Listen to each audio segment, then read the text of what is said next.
every ERP system is going to have functionality gaps. You can't get around it. And so you have a decision to make. Are you going to use that functionality in a standard off-the-shelf way, or are you going to customize it? And what risks do those present? That's what I want to talk about today. My name is Marcus Harris. I'm a software and technology attorney. For over 20 years, I've drafted and negotiated a variety of technology-related agreements and litigated those agreements in courts across the country when they go sideways. So most companies are going to address gaps in functionality in one of two ways. They're either going to change their business processes to adapt their business to those gaps in functionality, or they are going to customize the software. And I think if you're going to customize the software, there are certain things you have to be aware of. And I think the first thing is that the lack of fit between your business processes, and the way that software actually operates out of the box or standard with standard functionality, that lack of fit is going to create problems. And certainly, you can use workarounds, you can modify your business requirements, business processes, but if these are core functionality requirements or core business requirements that you need out of that software, simply modifying the way you do business is probably not going to work.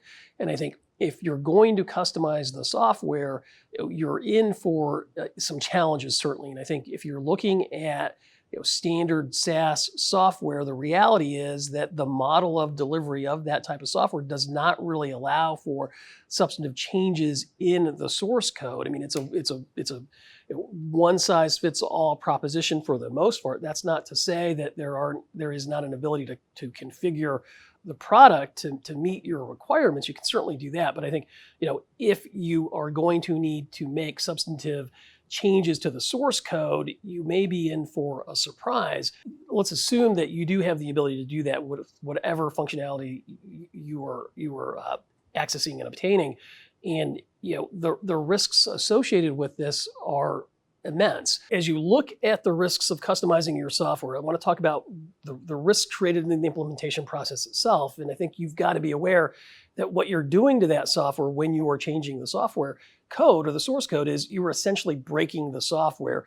You are introducing a whole new level of technical complexity to that software that you're going to have to deal with. There are going to be higher upfront implementation costs associated with making customizations to the software. There's going to be additional development time. You're going to have to pay for additional resources. And I think the reality is that the more customized your software is, the more customizations you are going to make to it, your project timeline is going to get extended, and any go live dates that you're trying to hit are probably going to have to be pushed out as well because of the nature of customization to that software product. You also need to be aware that the cost to maintain that software product over time is going to be higher than if you did not make customizations to it. You need to be aware that you might need specialized maintenance, you might need specialized support, especially if you've done extensive customizations to that software. So, if there is going to be an update or upgrade pushed out to the general commercial customer base by that vendor, and you've got an extremely customized system, those updates and upgrades may not work well with your customized environment, which means that you are going to need to have specialized resources either in-house or specialized consultants that have what I would call tribal knowledge of the customizations that you have made to your software to be able to get it to work. And again, that is going to increase your costs over time. You need to be aware that customizations can break. I think they're more prone to breaking, they're more prone to having issues than standard off-the-shelf, out-of-the-box software functionality that has been vetted and tested over a research and development period. These are customizations, dynamic as configured for your business, and they don't have the level of due diligence associated with them that the regular off-the-shelf software might have. Again, they can be incompatible with new releases, upgrades, or updates to the software. I think that maintaining those customizations over time is going to require specialized knowledge from specialized consultants, either within your organization or outside of it. That specialty may be difficult to obtain. I think you're going to lose what I would call tribal knowledge as consultants leave the organization, either internally or externally.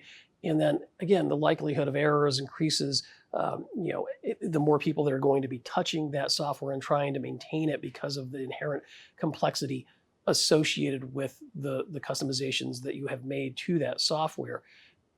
Make no doubt about it that custom code is going to introduce additional points of failure. The system in general, because of the level of customizations, the modifications to that source code, is going to be more prone to errors, bugs, and instability. I think that if you've got a heavily customized system, those customizations can actually tax the system. There's going to be increases in lag time. There are going to be slower processing times. There are going to be additional problems, especially if you're processing a high volume of transactions through that heavily customized system. You're definitely going to notice that there is going to be a slowdown in that system. In most cases, I mean, if you're processing hundreds of thousands of invoices and you add a second to each one of those process times, that could be a substantial or have a substantial impact on your business. So these are things that you definitely need to be aware of as you're making a decision as how to deal with these gaps in functionality. As you look at how you're going to deal with these issues, I mean, whether you're going to customize, have a heavily customized system, or modify your business processes to adapt to those gaps in functionality. I mean, I think it's not one way or the other necessarily, and I think most people are kind of in the middle in the way that they do this. And I think that's really driven by the nature of the software that you are paying to have access to.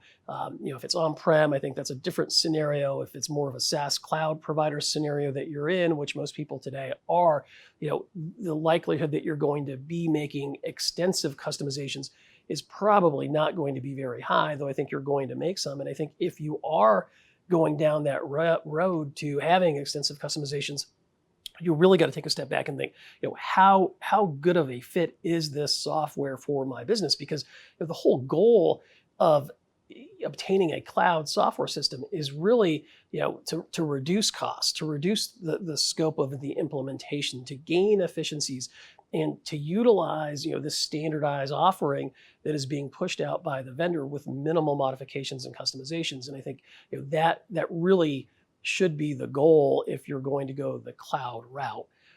If you have any questions about any of the issues in this video or any of our other videos, please feel free to reach out to us at taftlaw.com. We'd love to talk to you about these issues and get you pointed in the right direction.